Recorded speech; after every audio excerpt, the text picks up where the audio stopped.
कल हम लोग एग्जैक्ट रिड्यूस टू एग्जैक्ट के लास्ट टॉपिक पर थे। कल हमने कहा था कि अगर ये फॉर्म है और del M upon del Y not equal to del N upon del X है, इक्वेशन नॉट एग्जैक्ट। फिर हमने ये कहा अगर इक्वेशन एग्जैक्ट नहीं है तो हमने इंटीग्रेटिंग फैक्टर मान लिया x की पावर h y की power k which is multiplied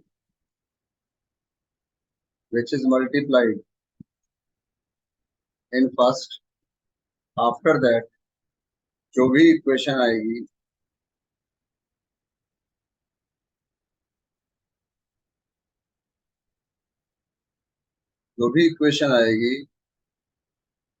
जो हमने इंटीग्रेटिंग से मल्टीप्लाई कर दिया then it will be exact. इसमें एग्जैक्ट हमें मानकर चलना पड़ेगा। फिर हम क्या करते हैं, अगेन अप्लाई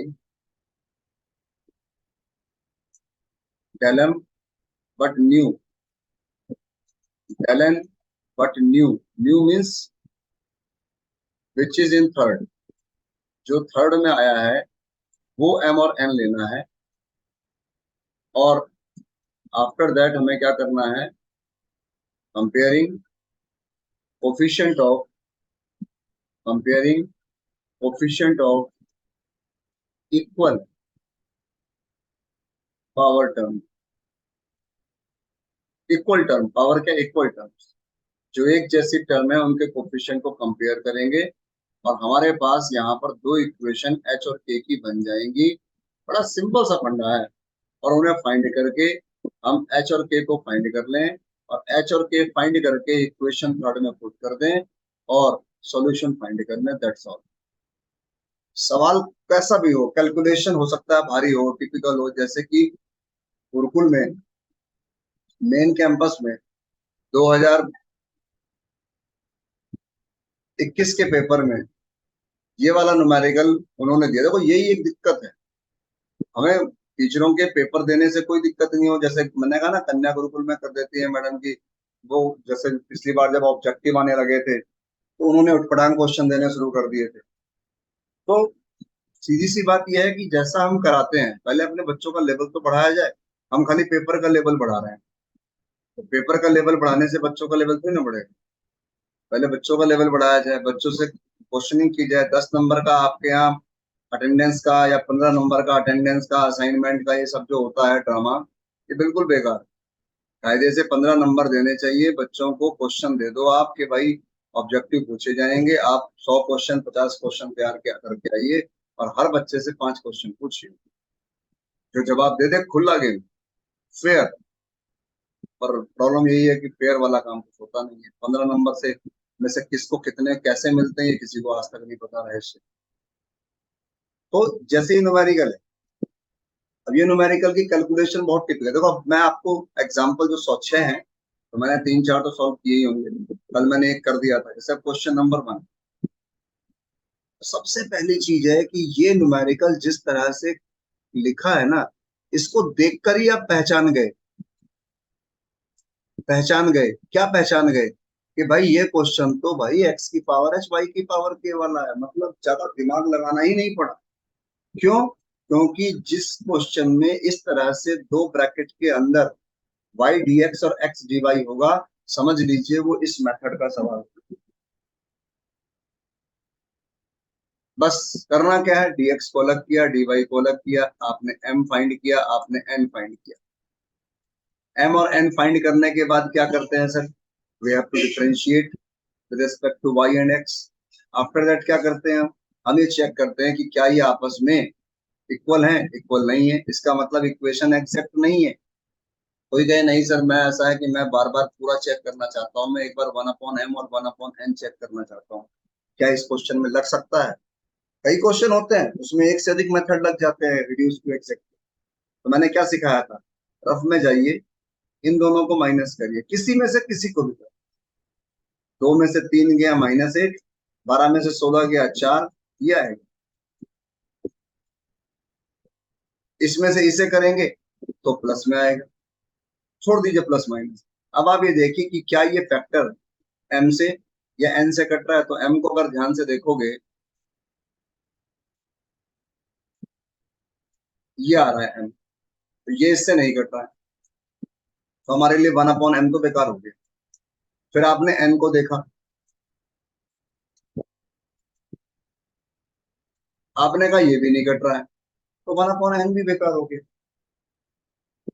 इतना सिंपल सा काम कि 1/m लगेगा या नहीं लगेगा। लेकिन फिलहाल हमने क्या कहा कि हम इस मेथड में बैठे हैं, पहचान आपको दिख रही है और आपने क्वेश्चन करना है। नॉर्मली हम पढ़ते कैसे हैं क्लासेस में और ट्यूशन में, प्रॉपर्टी लिखाई, जैसे मैंने मेथड लिखाया उस मेथड के सवाल लिखे और बिना सोचे वो मेथड लगाए जा रहे हैं, लगाए जा रहे हैं, लगाए जा रहे हैं। लेकिन जब पेपर में क्वेश्चन आएगा एक, तब ये पहचानना पड़ेगा कि रिड्यूस टू एग्जैक्ट का कौन सा मेथड लगाएं, ये कौन सी फॉर्म है। बस पेपर वहीं गड़बड़ कर।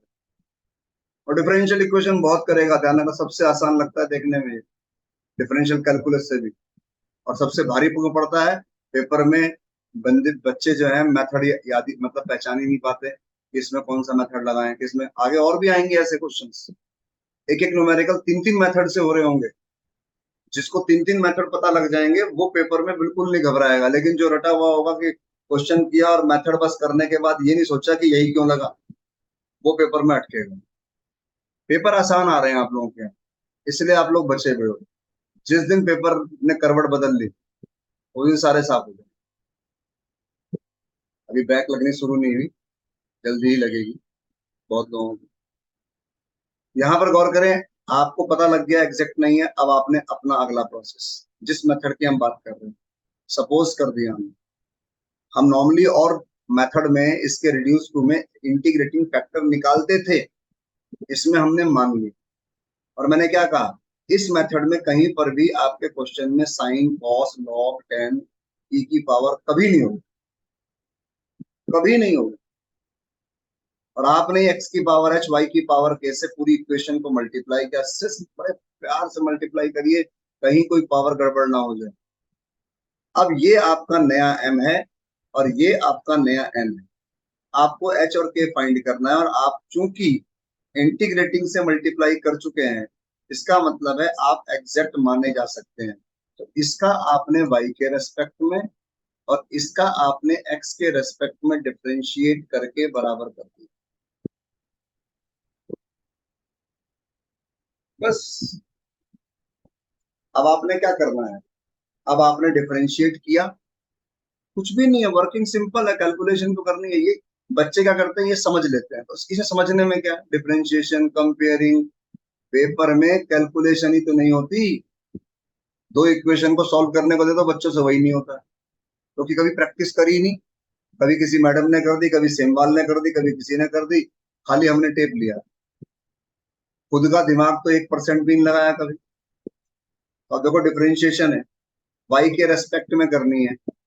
वाई की पावर के प्लस वन का डिफरेंशियल के प्लस वन वाई की पावर के, वाई की पावर के प्लस टू का के प्लस टू वाई की पावर के प्लस वन, एक्स की पावर एच प्लस वन का एच प्लस वन एक्स की पावर एच, एक्स की पावर एच प्लस टू का एच प्लस टू एक्स की पावर एच प्लस वन।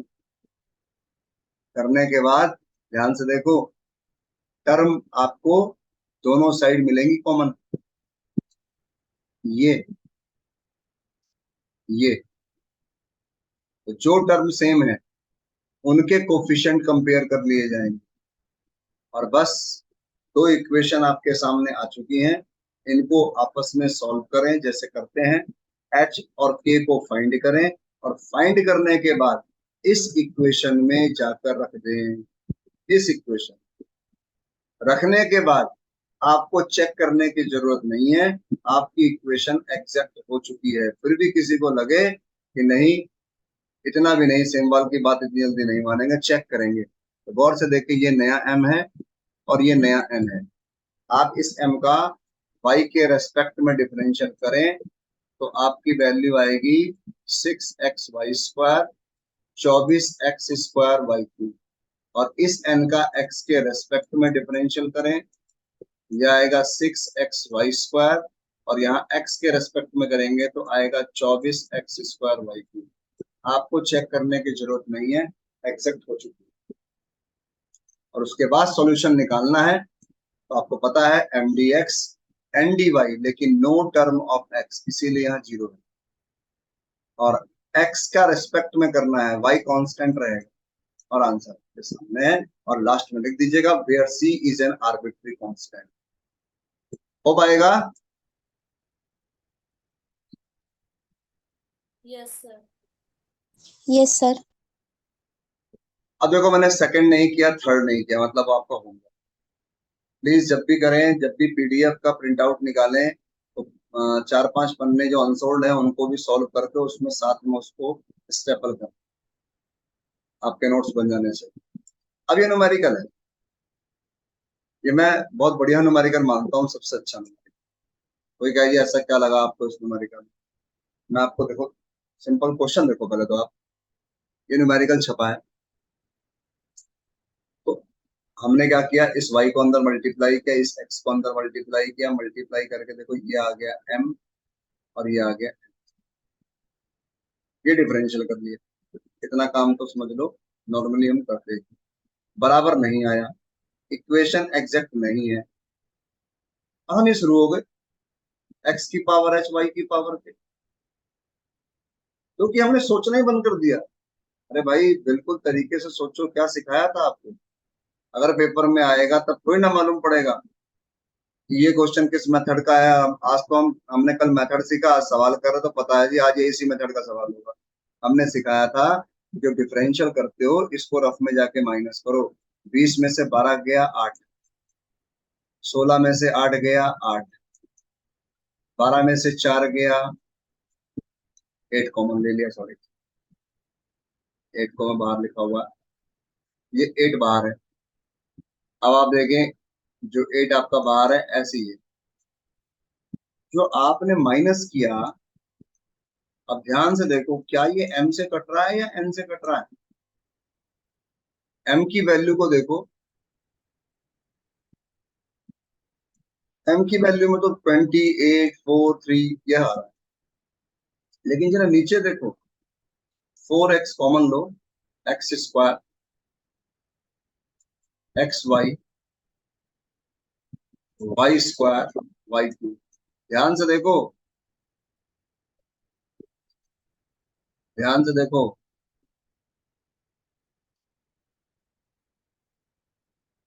ये numerical 1/n del m upon del y से भी हो सकता है, और कटने के बाद ये इससे कटेगा, वैल्यू आएगी आपके लिए और मेरे लिए 2/x। और हमने कहा था तो फंक्शन ऑफ x आता है या कांस्टेंट आता है 1/n1। फिर क्या करोगे, इंटीग्रेटिंग फैक्टर e की पावर 2, यह आ जाएगा e की पावर 2 log x, इसे लिखोगे e की पावर log x स्क्वायर, और ये आ जाएगा x स्क्वायर। प्रॉपर्टी पता होनी चाहिए, e की पावर log fx की वैल्यू fx के बराबर, और x स्क्वायर आ चुका है। अब क्या करेंगे, इक्वेशन नंबर जो 1 है उसमें मल्टीप्लाई कर देंगे, और मल्टीप्लाई करने के बाद इक्वेशन एक्सेप्ट हो चुकी होगी। देखो ये रहा, एक्स स्क्वायर से यहाँ मल्टीप्लाई करें, मैं दिखाता हूँ आपको क्या हो जाएगा।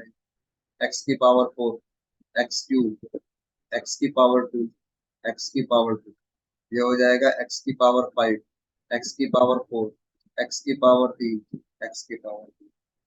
चाहो तो चेक कर लो कि एग्जैक्ट है या नहीं, बिल्कुल चेक कर लो।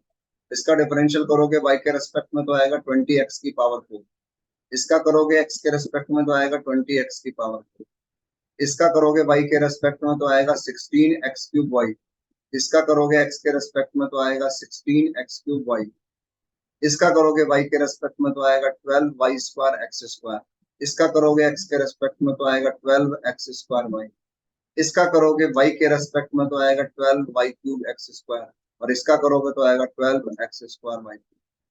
एग्जैक्ट हो चुका है।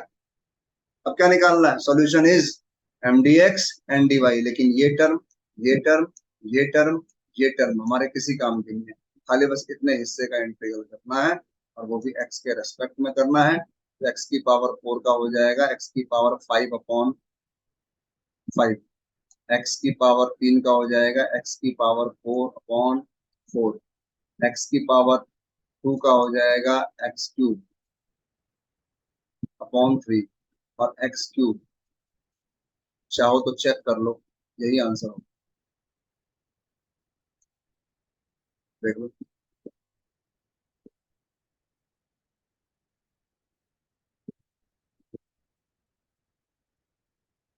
ये रहा आंसर आपके सामने है।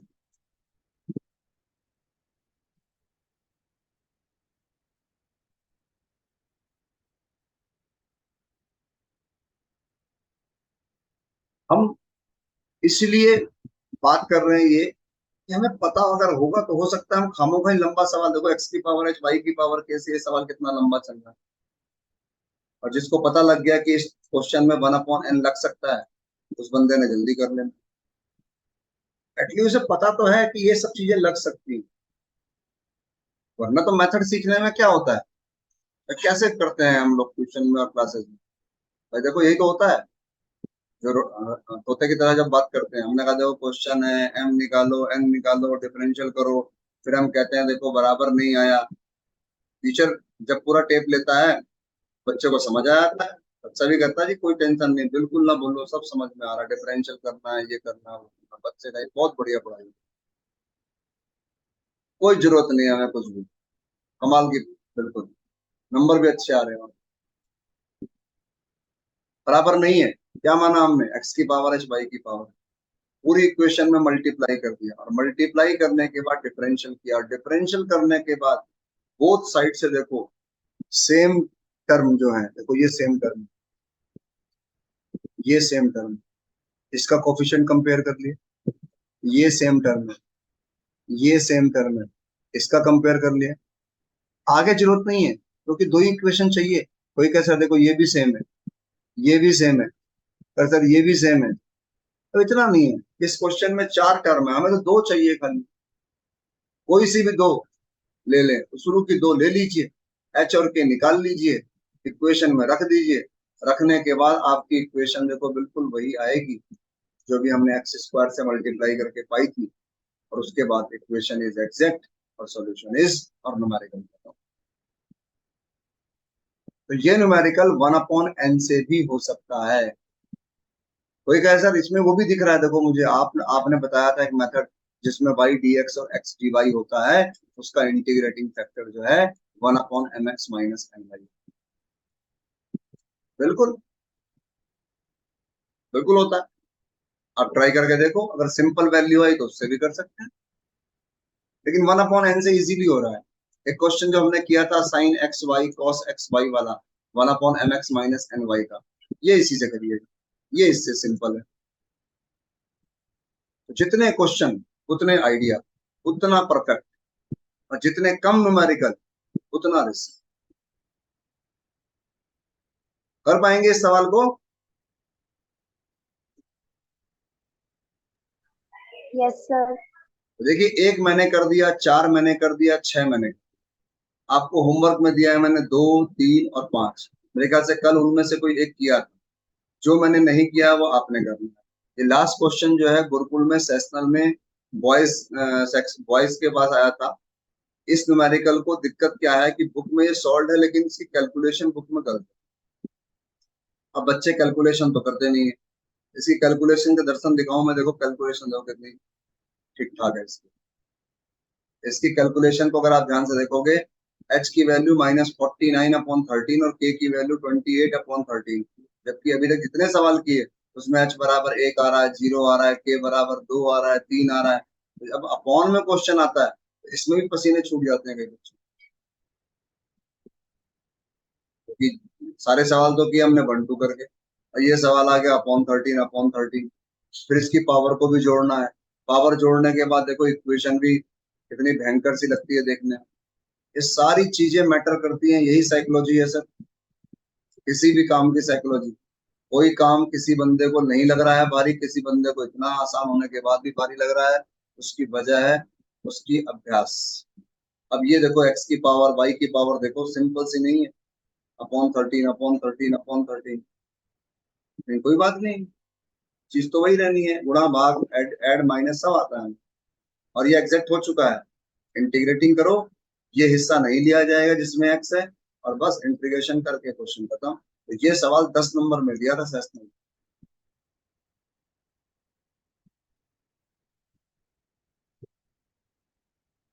उम्मीद करता हूं कि आप ये मेथड कर पाएंगे मेरे लिए। अब जब चेंज ऑफ वेरिएबल खत्म हो जाएगा, तब मैं आप सबके लिए रिवीजन का जो टॉपिक जा चुका है, वो कईयों का छूटा हुआ है, तो हो सकता है उसके लिए हम एक रिवीजन वीडियो बना लें। तो वो वीडियो आप लोगों को कल परसों मिलेंगे, कल मिलेगा, परसों मिलेगा, या परसों ही मिल जाएंगे, क्योंकि 2 दिन की हो सकता है छुट्टी भी पड़ जाए रक्षाबंधन के लिए, तो जाना पड़ सकता है। तो अब रिवीजन का मतलब है ये टॉपिक खत्म होने वाला है। टॉपिक क्या था ये? हम लोगों ने इस चैप्टर को किया है differential equation of first order and first degree, ये टॉपिक। और इससे पहले हमने किया था वो थी डेफिनेशन और थोड़ा सा ऑर्डर डिग्री के बारे में। तो इस चैप्टर के अंदर सेपरेशन भी है, होमोजीनियस भी है, लीनियर भी है, रिड्यूस टू लीनियर है, एग्जैक्ट है, रिड्यूस टू एग्जैक्ट है। क्योंकि सिलेबस में सिर्फ एग्जैक्ट और रिड्यूस टू एग्जैक्ट है। सेपरेशन, होमोजीनियस, लीनियर का सिलेबस में कहीं जिक्र नहीं। लेकिन आना जरूरी है, लीनियर फॉर्म जिसको नहीं आएगी आगे क्वेश्चन नहीं कर पाएगा। तो इतने काम में किसी को कोई दिक्कत आए, जैसे जो टॉपिक निकल चुके हैं, आप इकट्ठा करिए, व्हाट्सएप पे मुझे मैसेज करिए, ताकि मैं बैच में उनको बता सकूं। और आपका काम है इसे करना। मैं फिर रिपीट कर रहा हूँ, आपका काम है। और बार बार ये बात ध्यान रखिए, ऑनलाइन ऑफलाइन, अगर आप ऑनलाइन भी ऑफलाइन भी मिलते तो मैं इतना ही बोल रहा होता, और आप चुपचाप सुन रहे हो। आप आने में जाने में समय ले रहे होते, कोई वीडियो ना बन रही होती। अब तो खैर वीडियो बनाने लगे थे हम क्लास में। लेकिन पढ़ाई का फंडा सिंपल सा है सर, आप क्या कर रहे हैं घर में, ये है मैटर। मुझसे मिलकर या और किसी जगह जाकर बैठ के पढ़ने से अगर होता कमाल, तो कॉलेज में सभी जा रहे हैं, कमाल हो जाना चाहिए। अब है ये टॉपिक चेंज ऑफ वैल्यू। किताबों में ये सेपरेशन के तुरंत बाद है, इसीलिए मैडम या सर लोग जो हैं वो तुरंत बाद इस क्वेश्चन को करा देते, इस टॉपिक को करा देते। लेकिन कायदे से इस टॉपिक को सबसे लास्ट में कराना चाहिए, क्योंकि इसमें कई न्यूमेरिकल ऐसे हैं जो रिड्यूस टू लीनियर के हैं। और कीर्ति जी, ये वो सवाल है जो आपने मुझसे कहा था, आपकी मैडम ने बहुत दिनों पहले ये आप लोगों को होमवर्क में दिया, याद है? Yes sir. तो बात ये आती है कि जल्दी ना करें, पहले तो ये देखें सवाल हम लोग मेथड अलग अलग मेथड के क्यों कर रहे हैं, मेथड की पहचान क्या है। अब ये ना एक तरह से कहें तो मिसलेनियस हो गया ये क्वेश्चन, इनमें खिचड़ी पकेगी अब। तो अब इनको पहचानना और भारी काम है। तो मैं देखो क्वेश्चन 1, क्वेश्चन 2, क्वेश्चन 3 और क्वेश्चन नंबर 7, इनको अलग करता हूँ। मैं लिख रहा हूँ आपके सामने बोर्ड पे, देखिए।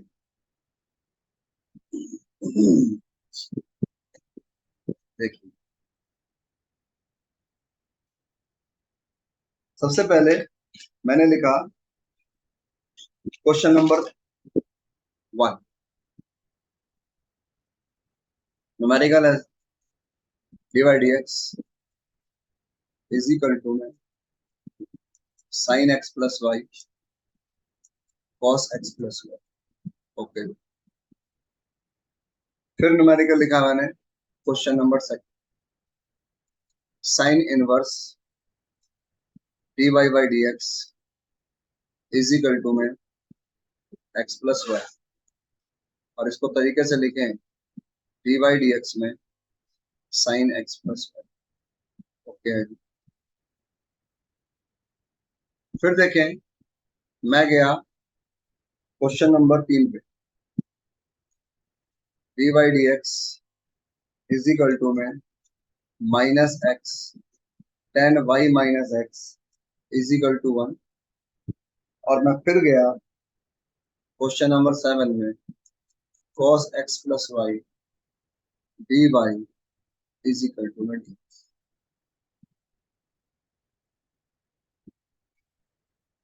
हमेशा हमें पढ़ने का ना अपना तरीका अपनाना चाहिए। हर आदमी वो कंफर्टेबल हो जाता है उसे कर करके। हाँ, कोई बंदा हमें नया मिलेगा, सिखाएगा कोई ऐसी चीज जब हमें लगेगा कि यार हमारे चीज से बेटर है ये चीज, उस अपनाने में समय लगता है लेकिन अपनाना चाहिए। कई लोग अपनाते ही नहीं है कि नहीं हम ही जो कर रहे हैं वही ठीक।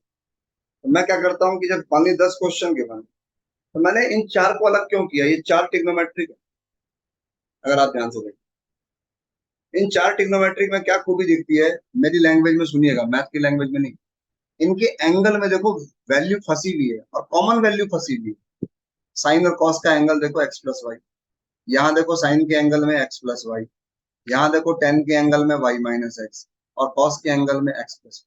इस तरह से कभी टिग्नोमेट्रिक वैल्यू में या किसी इस तरह के कोई ऑपरेटर दिया है उसके अंदर वैल्यू फंसी हुई हो, कॉमन हो हर जगह, तो उस वैल्यू को वी मान लेना।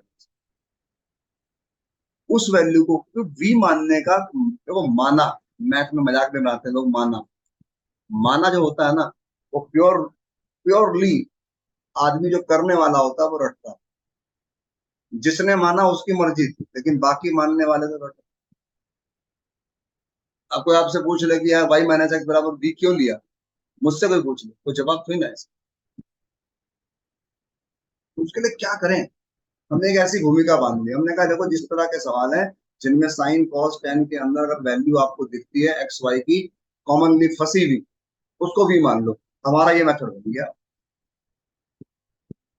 कोई कहेगा यार मान लो, मैंने कहा मान ले भाई, तो हर जगह चाहे चेक करके देख ले इसे, यहाँ भी ले, एक्स प्लस वाई को भी मान लो, यहाँ भी ले, एक्स प्लस वाई को भी मान लो।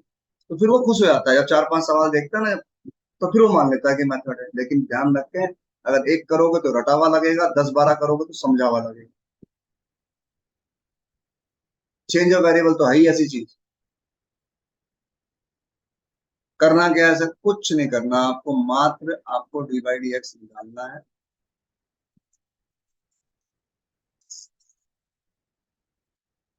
मात्र आपको डी बाई डी एक्स निकालना है,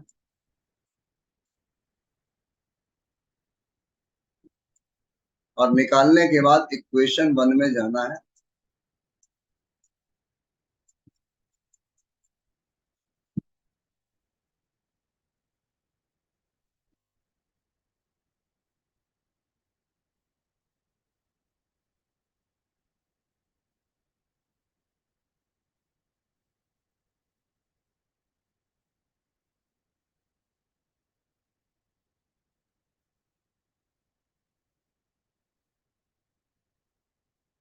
जाने के बाद देखो ये सेपरेट हो गया।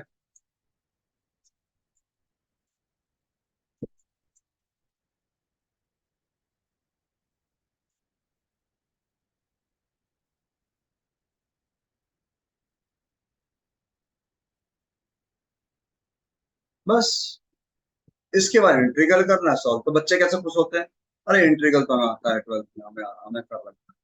अरे बेकार है, इस चीज में तो कुछ भी नहीं है, इसमें तो खाली, इसमें खाली हर जगह इंटीग्रल करना है और वो सब समझ में आना नहीं है सर। ये कोई चंद्रयान की लैंडिंग नहीं देख रहे आप, ये कोई आप कोई मूवी नहीं देख रहे आप कि आपको देखने के बाद रिव्यू देना है। ये काम आपको खुद करना है। गदर फिल्म का हेड पंप नहीं उखाड़ के खुश होना है, वहां खुद ही उखाड़ना पड़ेगा। सन्नी देओल नहीं आएगा उसे उखाड़ने के लिए, पिक्चर नहीं बनी। मैं ये बातें क्यों कह रहा हूँ, अगर मैं आज कहूँ कि इंट्रीगल करो तो तोते उड़ जाएंगे इस जगह पे, इसका इंट्रीगल ही नहीं करता। कई लोग, ऐसा नहीं सब, सभी नहीं कर पाएंगे ऐसा नहीं कह रहा, पर कई लोग इसका इंट्रीगल ये भूल चुके हैं। खाली ये कहना कि कर रखा है, आता है, कर लेंगे, ये सब चीजों से मैथ नहीं होती। और इसी चक्कर में लोग बाग ट्यूशन नहीं पढ़ते, लोग बाग क्लासों में चाहे कुछ, 12th में इतना बढ़िया पढ़ाते थे क्लास में टीचर मैडम, फिर भी लोग फिजिक्स का भी ट्यूशन पढ़ते थे, केमिस्ट्री का भी पढ़ते थे, मैथ का भी पढ़ते थे। एक एक महीने में 6-6 हजार 8-8 हजार रुपये फूकते थे। शायद उस जमाने में शायद साइंटिस्ट बनने का प्लान रहा हो। अब बीएससी में आ गए तो जी अब कह रहे जी अब हमें झाड़ू पोछे से काम चलना है और किसी दुकान में काम कर लेंगे, इसलिए पढ़ाई पर ज्यादा फोकस नहीं कर रहे, पैसे बचा रहे हैं क्योंकि ब्याज भी लगता है इन पैसों पर बैंक में जमा करने। तो पढ़ाई का लेवल क्यों डाउन हो गया,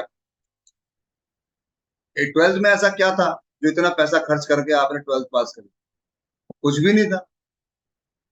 जो नंबर आप लाए हो उससे 10-5 नंबर कम आए थे। घर बैठ के पढ़ते, अगर पढ़ाने वाला कोई होता तो आपको वही नंबर आए थे, सेम टू सेम। कुछ भी करना माना हो। बीएससी के तो सॉल्यूशन नहीं मिलते, 12th के सॉल्यूशन भी मिलते हैं मार्केट। मैथ का भी, फिजिक्स का भी, केमिस्ट्री का भी, सब कुछ मिलता है 12th का। और वही पढ़ा रहे हैं और वही पढ़ रहे हैं। और 5-5 हजार 6-6 हजार ट्यूशनों में फूक रहे हैं एक एक जगह। पैसा ही बहुत है माँ बाप के पास, ऐसे बात नहीं। तो बच्चे को भाई कामयाब बनाना है, आईआईटी की तैयारी है, आईआईटी में ले जाना है, नहीं तो कुछ नहीं। तो बीएससी में आके अचानक से आईआईटी खत्म। अब इंट्रीगल करना है तो बताइए क्या हो सकता है इस इंट्रीगल। ऐसी अगला देखो यहाँ भी आ जाओ, चलो पहले इसे भी ले लूं मैं।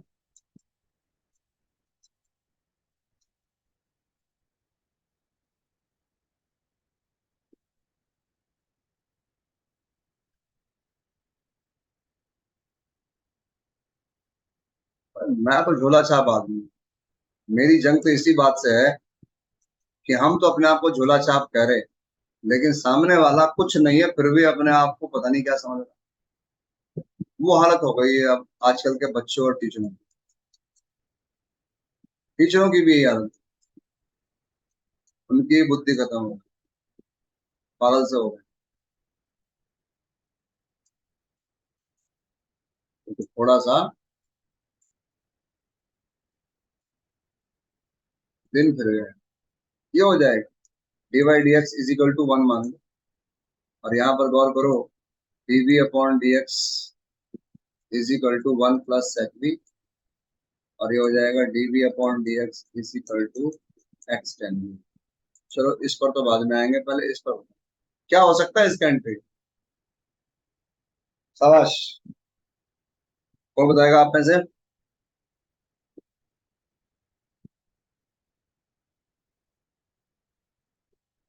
क्लास में किया होगा कन्या गुरुकुल वालों ने,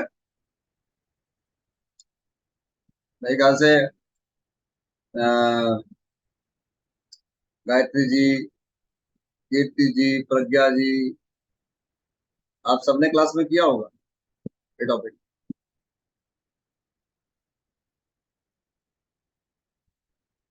किया है क्या।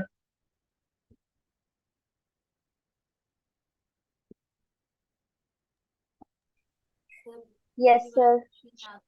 किया है। तो क्या ये क्वेश्चन बताइए कैसे होगा फिर आगे, क्योंकि इसमें तो कुछ बीएससी वाली बात है नहीं। अब तो 12th का काम है। सर बताइए। इसमें cos टू थीटा और sin टू थीटा वाले फॉर्मूले अप्लाई करके हम कर सकते हैं। सर बस। हाँ। सर हम जो सेकंड वाला इंटीग्रल है 1/1 + sin v, अगर हम उसमें मल्टीप्लाई कर दे 1 - sin v से और डिवाइड कर दे 1 - sin v से, तो नीचे cos स्क्वायर वाली आइडेंटिटी बन जाएगी। ठीक है, बहुत बढ़िया, बहुत सही जा रहे हैं आप लोग। ऐसा ही होता है। लेकिन ध्यान रखिए, जो ये मल्टीप्लाई करने वाली बात है, या कहने का मतलब ये है कि इनमें ये तब पॉसिबल है जब 1 प्लस। तो मैं आपको आपके 12th की याद दिला देता हूँ, जो आपने आर डी शर्मा में अपनी जिंदगी पूरी बिताई है। स्टैंडर्ड फॉर्म ये होता है, क्योंकि जब ए और बी 1 होता है ना तो कोई भी कर लेता, कोई भी कर लेता। A plus B cos x, A cos x B sine x. इस तरह के जब न्यूमेरिकल होते हैं तो 1 प्लस का केस अलग है। 1 प्लस तो एक अलग केस है। 1 प्लस तो मैंने कहा ना कोई भी कर लेगा। अगर 1 प्लस साइन है तो कई टीचर तो ऐसा करते हैं, जैसे प्रज्ञा जी ने जो कहा, कई लोग ऐसा नहीं करते, कई लोग ऐसा करते हैं। Pragya ji cos x by two sine x by two का होल स्क्वायर, 1 - साइन हो तो cos x by two minus sine x by two का होल स्क्वायर लेते हैं। ऐसे लेते हैं। 1 + cos एक्स है तो वो तो सिंपल है, क्या है तो लेंगे ही हम 2 cos² x/2। और 1 - cos हो तो क्या लेंगे, 2 sin²। 12th में इन फॉर्मूलों को कराते हैं और लिख देते हैं आइडेंटिटीज। और भाई मैं तो हिंदी मीडियम का बड़ा हुआ छात्र हूँ, सीधी सी बात है, हर फॉर्मूला रटा है, कोई फॉर्मूला समझा नहीं जाता। अगर आपको याद है तो ठीक है, नहीं है तो भूल जाओ। तो क्यों नहीं मानते कि मैथ याद की जाती है और हर चीज याद की जाती है। दुनिया में जो चीज समझी जाती है अगर वो याद ना की जाए तो वो आप समझा हुआ किसी काम का नहीं, फिर भूल जाओ, जब इस्तेमाल ही नहीं कर पाओ, याद ही नहीं आए। 1 + साइन को ऐसा लिखते हैं और 1 - साइन को ऐसा लिखते हैं। और नॉर्मली जब आप कभी 12th की बुकों में जाओगे तो 1 + साइन अगर ये क्वेश्चन होगा ना तो आपको कई राइटर ऐसे मिलेंगे जो sin x/2 + cos x/2 इसको लिख रहे होंगे होल स्क्वायर, cos को कॉमन ले रहे होंगे, ऊपर आ जाएगा sec² x/2 dx, नीचे आ जाएगा 1 + tan x/2 का होल स्क्वायर और नीचे वाले को t मानेंगे, 1 + tan x/2 को t मानेंगे तो आएगा sec² x/2 dx बराबर 2 × dt। तो इस जगह पर आ जाएगा 2 × dt/t² और इंटीग्रल करने पे आ जाएगा -2/t और t की वैल्यू आप रख दोगे जो भी 1 आपने ली है, 1 + tan हो गया इंटीग्रल। एक तो ऐसे होगा। जो बात एक प्रज्ञा जी ने कही तो डेफिनेट कई तरीकों से होता है, इसीलिए मैं कहता हूं जितने ज्यादा सवाल उतने ज्यादा आइडिया। हमेशा ध्यान रखिए, जितने सवाल उतने आइडिया आपके पास होंगे हर हाल में, ठीक है ना। 1 - sin², तो जो इन्होंने कहा है प्रज्ञा जी ने कि नीचे आइडेंटिटी बन जाएगी, बिल्कुल बन जाएगी। ये आ जाएगा cos² और इसे आप करेंगे ये हो जाएगा sec² और ये हो जाएगा tan x × sec x और देखेंगे ये आएगा आपका tan x और ये आएगा sec x प्लस में से ये होगा। वो आंसर अलग आएगा, ये अलग आएगा, मैनिपुलेट करेंगे तो इक्वल आ जाएगा। ये भी सही है, वो भी सही है, किसी को भी लगा सकते हैं, लेकिन इतना सोच तो हो पहले। इसीलिए क्वेश्चन अटकते हैं। हर बंदा खाली मेथड सुन रहा है और कैलकुलेशन देख रहा है, लेकिन जब करने की बारी आती है और भगवान ना करे ये क्वेश्चन आ गए तो फंस गया। इन सभी सवालों में कुछ ना कुछ करेंगे, लेकिन ध्यान रखें अगर ए और बी 1 ना होता, मान लो यहाँ 3 होता और यहाँ 2 होता, तब ये काम ना आता। इसीलिए इन सभी में एक कॉमन चीज है, अगर आपको कुछ ना याद आ रहा हो तो sin x के बदले 2 tan x/2 1 + tan² x/2 रख दीजिए और cos x के बदले 1 - tan² x/2 और 1 + tan² x/2। That's all. ए और बी 1 है तो कोई बात नहीं, अच्छी बात है, हम इसके बिना काम कर लेंगे।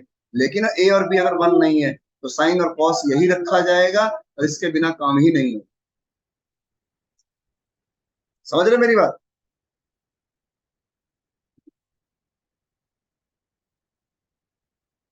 जी। Yes sir. तो ये क्वेश्चंस हमारे पास हैं, तो आप देखिए मैंने चारों सवाल लिख दिए, आगे बस सॉल्व करना है चारों को। तो इन चारों को चेंज ऑफ वेरिएबल क्यों कह रहे हैं कि हमने इस तरह से पुटिंग कर दिया। और ध्यान दें, पहचानना कितना आसान कर रखे हैं हम लोग कि साइन कॉस के एंगल में फंसा हुआ एक्स और वाई देखा हमने, उसको भी मानना। भी किसे मानना है? सिर्फ वही फंसा हुआ है। तो आज आप इन चारों सवालों को करेंगे।